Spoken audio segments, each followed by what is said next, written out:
College life true love story.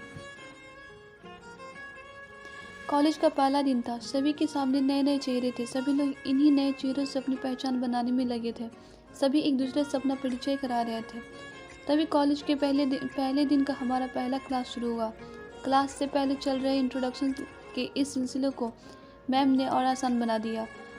उन्होंने आते ही सबसे पहले सभी को अपना इंट्रोडक्शन सबके सामने देने को कहा। सभी स्टूडेंट एक एक करके अपने बारे में बता रहे थे। तभी जैसे ही ऋचा ने अपने बारे में कहना शुरू किया, मानो उसी क्लास में बैठे विशाल की आंखें बस उस पर ही टिक गई। विशाल बड़ी ही गौर से ऋचा का इंट्रोडक्शन सुनने लगा और उसे एकटक देखने भी लगा। ऋचा के बैठ जाने के बाद भी अब विशाल की नजरें तो बस ऋचा पर ही टिकी रह गई। कॉलेज के दूसरे दिन भी जैसे ही विशाल कॉलेज आया, उसकी निगाहें तो मानो बस ऋचा को ढूंढ रही थी। विशाल ने ऋचा से किसी भी तरह किसी भी बहाने से बात करने की बहुत कोशिश की, लेकिन उसे ये मौका ही नहीं मिल पाया।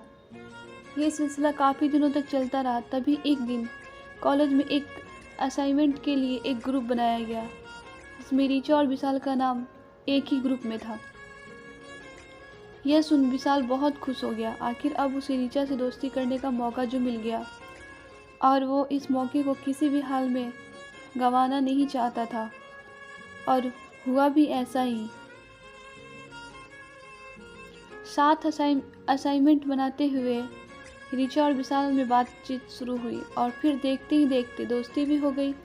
समय के साथ साथ जब अब ऋचा और विशाल काफ़ी अच्छी दोस्त बन चुके थे, लेकिन ऋचा और विशाल की दोस्ती धीरे धीरे कुछ ज़्यादा ही बढ़ने लगी। फिर एक दिन मौका देखकर विशाल ने ऋचा को प्रपोज कर दिया। ऋचा भी विशाल को मना नहीं कर पाई, क्योंकि कहीं ना कहीं उसके दिल में विशाल के लिए प्यार वाली फीलिंग्स आ चुकी थी।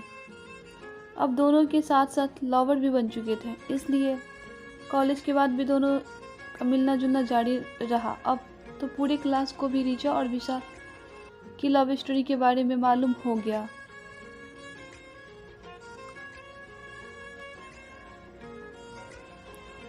विशाल हमेशा ऋचा को महंगे महंगे गिफ्ट देता और ऋचा के भी प्रोजेक्ट बनाने में विशाल की हेल्प करती। सभी कहते कि ऋचा और विशाल एक दूसरे के लिए ही बने हैं, यानी कि ये परफेक्ट कपल है। ऋचा भी हमेशा विशाल से शादी के लिए पूछती थी, तो विशाल हमेशा ऋचा को भरोसा दिलाता कि अब वो उसके बिना नहीं जी सकता।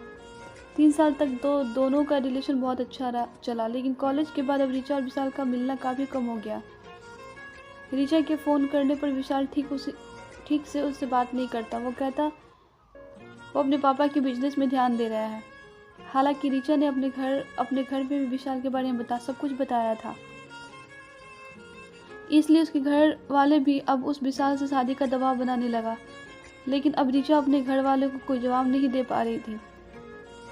फिर एक दिन ऋचा विशाल के पापा के रेस्टोरेंट पर पहुंच गई।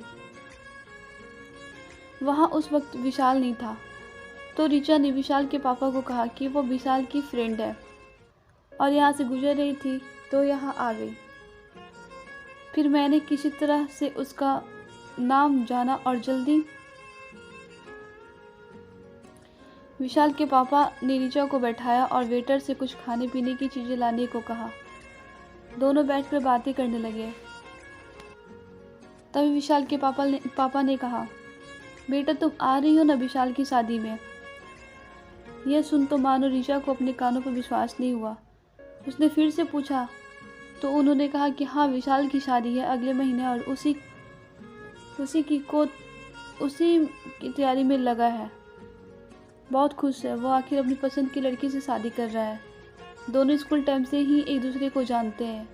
यह सुन अब ऋचा बिल्कुल निशब्द हो गई और वहाँ से निकल पड़ी। घर आ गई ऋचा सीधे अपने कमरे में गई और खुद को कमरे में बंद कर घंटों रोई। ऋचा ने अपने माँ और पापा को इस विषय में बताया, तो उन्होंने ऋचा को किसी तरह समझाया कि ज़िंदगी में अब तुम्हें आगे बढ़ना चाहिए और भविष्य के बारे में सोचना चाहिए। जो गुजर गया वो गुजर गया, अब उसके बारे में सोचकर अपनी आगे की ज़िंदगी खराब मत करो। लेकिन ऋचा भी विशाल को भुला नहीं पाई और रोज़ रात को रोते हुए अपने दिल को दिलासा देते हुए कहती, तो क्या हुआ जो एक दिल टूट गया।